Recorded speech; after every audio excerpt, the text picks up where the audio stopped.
السلام علیکم معزز خواتین و حضرات، علی ممتاز آپ کے ساتھ ایک اور ویلاگ لے کر۔ پاکستان تحریک انصاف نے الیکشنز کے بعد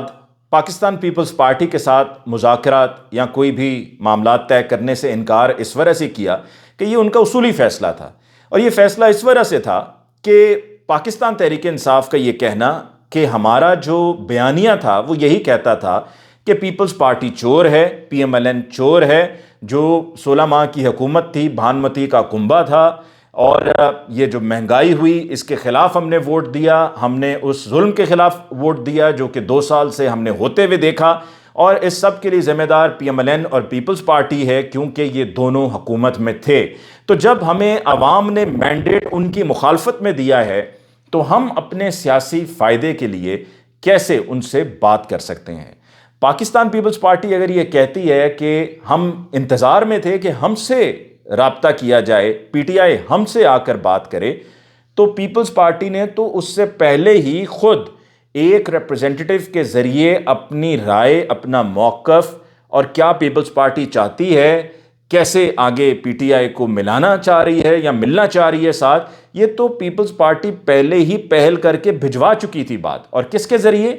چودھری اعتزاز احسن صاحب کے ذریعے۔ میں آپ کو یہ کنفرمڈ اطلاع دے رہا ہوں کہ چودھری اعتزاز احسن صاحب کے ذریعے پاکستان پیپلز پارٹی اپنا موقف، اپنی رائے عمران خان صاحب تک پہنچا چکی تھی، اور عمران خان صاحب نے اس پر معذرت بھی کر لی تھی۔ مجھے تو خیر ایک اور بھی خبر ملی ہے جس پر ابھی مجھے مزید معلومات اکٹھی کرنی ہے۔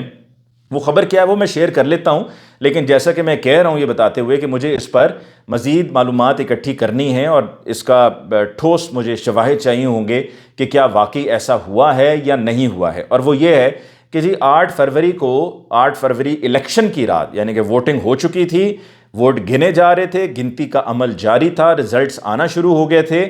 تو آصف علی زرداری صاحب جو اسلام آباد پہنچے فوری طور پر، وہ کس لیے آئے؟ مجھے یہ کہا گیا ہے کہ جی وہ اڈیالہ گئے اور جا کر ان کی طرف سے ملاقات ہوئی عمران خان صاحب سے، کیونکہ ان کو ٹرینڈز نظر آ گئے تھے۔ اب اس پر مجھے کنفرمیشن لینی ہے، اور عمران خان صاحب کا جو زور تھا یا جو ان کو مینڈیٹ مل رہا تھا وہ ہمیں ٹرینڈ نظر آ گیا تھا۔ ہوتا کیا ہے، آپ نے پہلے بھی انتخابات میں دیکھا ہے کہ جب ریزلٹس آنا شروع ہوتے ہیں اور تقریباً رات کو 9:30 10 بجے کسی کی لیڈ اگر سمجھیں 10,000 15,000 20,000 پہ پہنچ گئی ہے تو وہ لیڈ مینٹین ہوتی ہے، وہ لیڈ نیچے نہیں آیا کرتی ہے۔ کم اگر بھی ہو جائے گی تو زیادہ سے زیادہ 2,000 3,000 4,000 کا فرق پڑ جائے گا، لیکن وہ لیڈ رہتی ہے، وہ ختم نہیں ہوتی ہے۔ تو وہ ٹرینڈز نظر آ رہے تھے اور سب کو پتہ چل گیا تھا کہ کیا رزلٹ آنے جا رہا ہے۔ اب ہوا کیا ہے، آج ہوا یہ ہے کہ جو یہ سارا احوال ہم آپ کے لیے بیان کرتے آئے ہیں 8 فروری سے پہلے، 8 فروری کے بعد، تو اس احوال کے بیان کرنے پر فیڈرل گورنمنٹ بڑا ان کو یہ ناگوار گزرا ہے، ان کے لیے یہ باعث تشویش ہے، قابل اعتراض ہے، اور غم و غصے کا اظہار کیا گیا ہے۔ اور فیڈرل گورنمنٹ نے ایک کمیٹی بنا دی ہے جس میں 5 لوگ ہیں، اور کہا گیا ہے کہ سوشل میڈیا پہ جو گورنمنٹ سرکاری افسران اور سول سرونٹس کو لے کر جو کیمپین چلائی گئی ان کے خلاف، ان کو ملائن کرنے کے لیے، اس پر آپ 2 ہفتوں میں معلوم کریں کہ کون اس میں انوالو تھے، ان کے خلاف قانونی کارروائی کریں، اور اس کا مستقبل میں یہ دوبارہ نہ ہو اس کے لیے کوئی آپ سجیشنز بھی، تجاویز بھی دیجیے، اور 2 ہفتے کا ٹائم ہے۔ اب ہم سب کا گناہ کیا ہے؟ ہم سب کا گناہ یہ ہے کہ ہم نے اپنی رائے کا اظہار کیا۔ ہمارا کام ہے کہ ہم صحیح کو صحیح کہیں گے، غلط کو غلط کہیں گے۔ اگر کہیں پہ کچھ غلط ہو رہا ہے تو ہم اس کو صحیح نہیں کہہ سکتے ہیں، ہمیں اسے غلط کہنا ہے، اس کی نشاندہی کرنی ہے۔ اب آپ خود فیصلہ کر لیجئے کہ کیا یہ ٹھیک تھا یا غلط تھا کہ الیکشن سے پہلے جب آروز کے پاس نومینیشن پیپر جمع کروانے کے لیے پی ٹی آئی کے امیدوار جا رہے تھے، صرف پی ٹی آئی کے امیدوار جا رہے تھے اور کوشش کر رہے تھے کہ وہ پیپر جمع کروا دیں، تو ان سے پیپرز چھینے گئے باقاعدہ، جیسا کہ چودھری پرویز الہی صاحب کی اہلیہ کیسرا الہی صاحبہ کی آپ نے ویڈیو دیکھی کہ ان سے وہ پیپرز باقاعدہ چھیننے کی کوشش کی گئی۔ پھر اسی طرح جب اسکروٹنی کا ٹائم آیا تو پرپوزر اور سیکنڈرز کو آن کیمرہ انہیں پکڑ کر لے کر جایا گیا، ان کو غائب کیا گیا۔ اگر کوئی وہاں پر آر او کے دفتر کے قریب تک نہیں پہنچا تو پہلے ہی کہیں سے ان کو غائب کر دیا گیا۔ جو پرپوزر اور سیکنڈر تھے ان کو دھمکایا بھی گیا۔ پھر معمولی وجوہات کی بنیاد پر امیدواروں کے، جو پی ٹی آئی کے امیدوار تھے، صرف پی ٹی آئی کے، اور کسی کے ساتھ ایسا نہیں ہوا، بلکہ اس میں ایک کیس میں ایک وکیل صاحب نواز شریف صاحب کی فیملی کی طرف سے پیش ہوئے تو ان کو باقاعدہ چائے پوچھی گئی کہ آپ چائے پیجئے، ساتھ میں بسکٹ کھائیے، لیکن وہی وکیل صاحب جب پیش ہوتے ہیں پی ٹی آئی کے کسی امیدوار کی طرف سے تو ان کو سنا ہی نہیں جاتا ہے، ان کو پوچھا ہی نہیں جاتا ہے، اور پھر اس کی بیس پہ معمولی وجوہات کو لے کر کاغذات کو مسترد کیا گیا. پھر یہ پروسیس لمبا چلا، سپریم کورٹ تک گیا، اور وہاں سے پھر کچھ لوگوں کے پہلے ہو گئے، کچھ لوگوں کی سپریم کورٹ جا کر نامینیشن پیپرز کو ایکسیپٹ کیا گیا اور ان کو پھر گرین سگنل ملا کہ وہ الیکشن کنٹیسٹ کریں. یہ گرین سگنل تو مل گیا، لیکن اسی دوران آپ سب جانتے ہیں کہ وہ 13 جنوری کو ہمارا جو سپریم کورٹ آف پاکستان میں کیس تھا، بلے کا انتخابی نشان پی ٹی آئی سے لے لیا گیا. اور جب لیا جا رہا تھا تو اس وقت اسی شبے کا اظہار کیا جا رہا تھا کہ دیکھیے یہ کروڑوں ووٹرز ہیں جنہوں نے پی ٹی آئی کو ووٹ دینا ہے، اس میں ان کا کیا قصور ہے؟ یہ کروڑوں ووٹر عوام ہے، ریاست عوام سے ہے، جمہوریت جمہور سے ہے، یعنی کہ عوام سے ہے، اور طاقت کا سرچشمہ عوام جو پیپلز پارٹی کہتی ہے وہ بھی جو طاقت کے ایوانوں میں جا کر اب بیٹھنے لگی ہے، اقتدار کے ایوانوں میں بیٹھنے لگی ہے، تو اسی عوام کی وجہ سے ہے نا. اب عوام جو ہے وہ پی ٹی آئی کو بھی ووٹ دے سکتی ہے، کسی اور کو بھی دے سکتی ہے، تو جو پی ٹی آئی کو ووٹ دینے والی عوام ہے ان سے ان کا حق چھینا جا رہا تھا، ان کو ان کا حق ملنا. اگر پی ٹی آئی نے غلطی کی ہے اور ان کے انٹرا پارٹی الیکشنز میں ارریگولیرٹیز ہیں تو اس کی ذمہ داری یا قصور پی ٹی آئی کی جو ٹیم ہے، جو کور کمیٹی ہے، اس کو اس کے لیے ذمہ دار ٹھہرایا جا سکتا ہے، یا جو ان کی الیکشنز کو کنڈکٹ کروانے کے لیے ٹیم تھی ان کو ذمہ دار ٹھہرایا جا سکتا ہے، لیکن ووٹرز کو تو نہیں. لیکن انتخابی نشان لے لیا گیا. پھر اس کے بعد نہ پی ٹی آئی والا کوئی ریلی کر سکتا تھا، نہ کوئی جلسہ کر سکتا تھا، نہ کارنر میٹنگ صحیح سے کر سکتا تھا، نہ پوسٹرز لگا سکتا تھا، نہ بینرز لگا سکتا تھا، کوئی کسی قسم کی تشہیر نہیں کر سکتا تھا. پی ٹی آئی کے امیدواروں کو بلا بلا کے کہا جاتا رہا کہ جی اگر آپ نے کیمپین چلانے کی کوشش کی اور اگر زیادہ کوئی ادھر ادھر بندے آپ کے ساتھ نظر آئے تو بس پھر آپ کا کام ہو گیا. پھر کئیوں کو تو اٹھا لیا گیا، کئیوں کو غائب کر دیا گیا،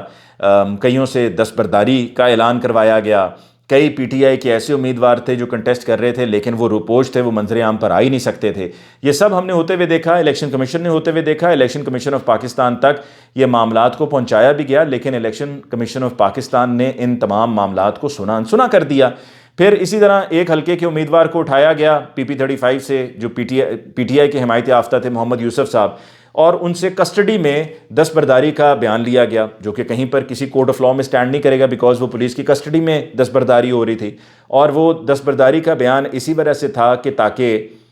ان کا ووٹر ان کو ووٹ نہ ڈالے، اور وہ ووٹ پھر ظاہری بات ہے نکلے گا نہیں ڈالنے کے لیے، ووٹ ہی نہیں پڑے گا. یہ سب کچھ ہوا. پھر 8 فروری کی رات کو آپ نے الیکشن کمیشن نے، چیف الیکشن کمشنر نے الیکشن مینجمنٹ سسٹم کی کتنی تعریفیں کی تھیں. آپ نے کہا تھا جی بہترین سسٹم ہے، یہ رزلٹس آئیں گے آر ٹی ایس کی طرح یہ بیٹھے گا نہیں. آپ نے کہا انٹرنیٹ کے بغیر بھی چلے گا، لیکن پھر رزلٹس آنا رک گئے. جب رزلٹس آنا رک گئے تو رات کو 2:30 بجے الیکشن کمیشن آف پاکستان کی طرف سے پہلی پریس کانفرنس کی گئی، جس میں کے پی کے کا پہلا رزلٹ اناؤنس کیا گیا اور دوسرا رزلٹ بھی کے پی کے کا تھا. وہاں پر چیف الیکشن کمشنر نہیں آئے نہ، ورنہ عموماً ہوتا ہی ہے کہ چیف الیکشن کمشنر آ کے پہلا نتیجہ اناؤنس کرتے ہیں، جو سرکاری اعلان ہوتا ہے. ماضی میں بھی یہی ہوتا ہے، لیکن چیف الیکشن کمشنر تب سے لے کے اب تک کہیں پر بھی نظر نہیں آ رہے. کوئی ان کی طرف سے اسٹیٹمنٹ نہیں آئی، انہوں نے کوئی میڈیا کے ساتھ پریس کانفرنس نہیں کیا. بھلے سوالات نہ لیں لیکن بات تو کریں نا، آ کے جواب تو دیں. کروڑوں لوگوں نے ووٹ ڈالا، لیکن کیا اس لیے ڈالا کہ آخر میں جا کر ان کو یہی نہیں سمجھ میں آ رہا کہ ہم نے ووٹ ڈالا پر وہ ووٹ ڈالا اور گیا کدھر؟ مطلب ہمارے حلقے سے جو امیدوار جیتا وہ تو ہمیں کہیں اسمبلی میں، قومی میں یا صوبائی میں نظر نہیں آ رہا ہے. اچھا، پھر رات کے وقت جب یہ پریس کانفرنس ہوئی تو خود الیکشن کمیشن آف پاکستان کے اہلکاروں سے جب پوچھا گیا کہ ای ایم ایس کدھر ہے جناب، ای ایم ایس سے رزلٹس کیوں نہیں آ رہے، تو کہا گیا جی آپ کو پتہ ہے نا کہ نیٹ کا مسئلہ چل رہا ہے. آپ تو کہتے تھے کہ وہ نیٹ کے بغیر بھی چلے گا. پھر آگے آپ بڑھیے تو کسی حلقے میں قومی اسمبلی میں ڈالے گئے ووٹ زیادہ ہیں، اس کے نیچے صوبائی اسمبلی کے جو ڈالے گئے ووٹس ہیں وہ کم ہیں. اسی طریقے سے آپ دیکھیے ایک حلقے میں 3 فارم 47 نکل رہے ہیں. پھر آپ اور تھوڑا سا معاملے کو آگے بڑھائیں تو نواز شریف صاحب کے حلقے میں صوبائی اسمبلی جو کل ووٹس ڈالے گئے فارم 47 کے مطابق ان کی تعداد کم ہے، منظور شدہ ووٹوں کی تعداد زیادہ ہے. یہ کیسے ہو گیا؟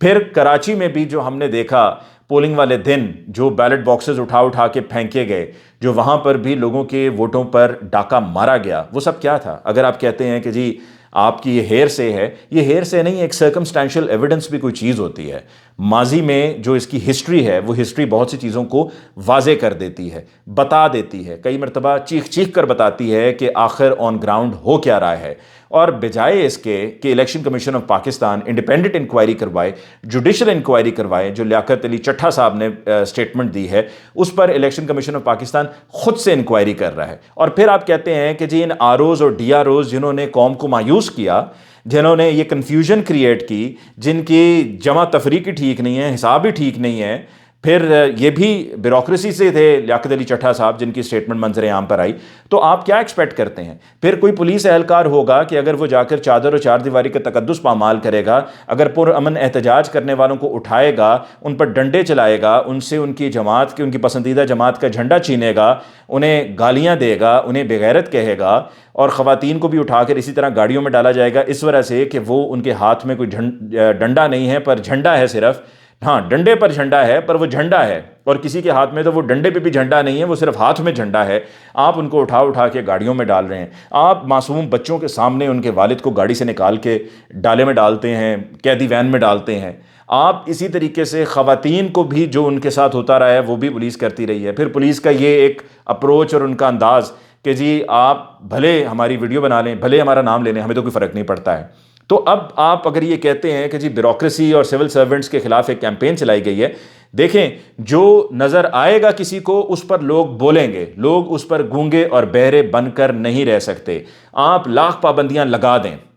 جو جی میں آئے آپ کر دیجئے، لیکن جس کے دل میں وہ بات ایک دفعہ بیٹھ جائے گی وہ دل میں رہے گی۔ آپ بظاہر لوگوں کو خاموش کرا دیں گے، لوگ نہیں بولیں گے، بیٹھ جائیں گے، لیکن ان کے دل میں جو ہے وہ رہے گا۔ آپ ان کے دل سے کسی کی غلط بات کو ٹھیک نہیں کلوا سکتے یا ٹھیک نہیں کر سکتے، اور اسی طرح اگر کسی کے لیے ناپسندیدگی ہے تو آپ اس کو پسندیدگی میں نہیں بدل سکتے۔ یہ باتیں دل میں دماغ میں بیٹھ جاتی ہیں اور پھر یہ نکلا نہیں کرتی ہیں۔ یہ اس طرح کی جو طریقہ کار ہے، اس کو میں کیا کہوں،